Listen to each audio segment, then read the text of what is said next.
emptiness makes me whole. Their weakness makes me strong.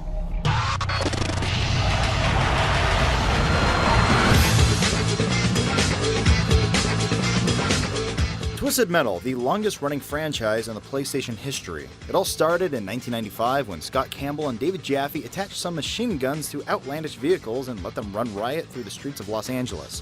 Go ahead and fast forward 15 years and there we were in the real Los Angeles to check out Jaffe and Campbell's latest PS3 effort, simply titled Twisted Metal.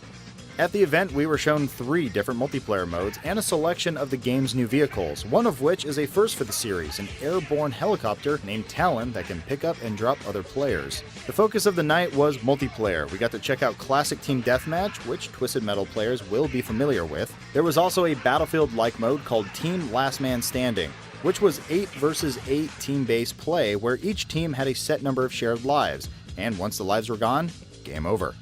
And finally, the mode Nuke was perhaps the most ambitious and most in-depth. In Nuke, you switch between offense and defense trying to capture the other team's targets, which just happen to be real-life people.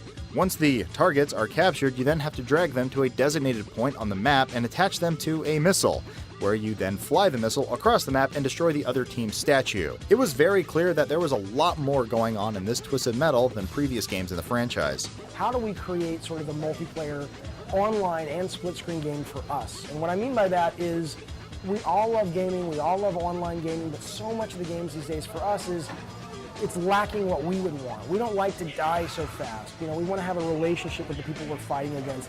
We know that some people don't like objective-based modes where you have to communicate with your team. We love modes like that when they work really well. We also love more simple, sort of straight-up free-for-all modes. And so we really wanted to try to design a multiplayer game that really spoke to all the stuff that we felt was not lacking, because I don't mean to be disrespectful to these huge mega franchises, they're amazing, but just for us personally, what was lacking for sort of from our gaming diet when it came to online and split-screen shooters.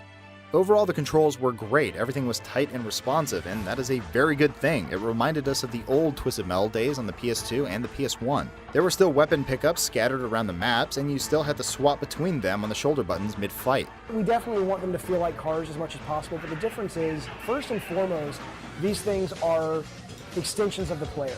And the way the player likes to play this game is they like to flip around a lot. It's almost like being in a fighter jet video game. And to that end, we can't have acceleration be realistic. We can't have turn radius be realistic because it would really be a boring, obnoxious experience. And so we're always fighting against what is right for not arena, but sort of a 3D spatial combat game, and the fact that we're presenting it like you're in a car. And worry not about the atmosphere in the new Twisted Metal title. It is definitely going with that dark, disturbing feel that Black showcased back on the PS2. But truly, Jaffe's biggest hurdle is to get a whole new generation of gamers to understand an old style of gameplay. We're basically making a shooter and a driving game, and we have all this depth we have to communicate, and we're just like, you know what? If we can get you in with the surface and you're having a good time, we know we can get you to stick around and start learning the nuance. This all-new Twisted Metal is a mix of the old beloved gameplay from the 90s and early 2000s that we loved, with some twists on the multiplayer modes found in other genres. Only this time you have an ambulance that shoots explosive wheelchair-bound hospital patients, or a motorcycle that lobs flaming chainsaws. It would be so much better for the player firsthand if we did loadouts like most shooters. If we said, you know what? Pick weapon A, pick weapon B, pick your machine gun. And weapon A is always going to be triangle, weapon B is always going to be square, or whatever. You know, the problem with that is you lose the pickup game. And we love the pickup game. We love the fact that if we have a mega gun or a shotgun that a player really likes and is good at, that facilitates a chase. That facilitates one of the great things about car chase movies we love. It's like, fuck, if I know he gets to that power-up, or I know if he gets to that mega gun that's about to respawn, he's going to turn the tables on me. You can't do that in a normal shooter because you don't have the relationships that last long enough. I see you, one of us is going to die within 5 seconds. In this case, we can constantly like tug of war, and so it's always that balance. It's like we didn't want to give up the fact that you could cycle weapons old school. We didn't want to give up the fact that we have actual pickups. You got to stay true to what you're trying to communicate. And Twisted Metal without the pickup game, there's no reason to move. You just stand there and shoot each other.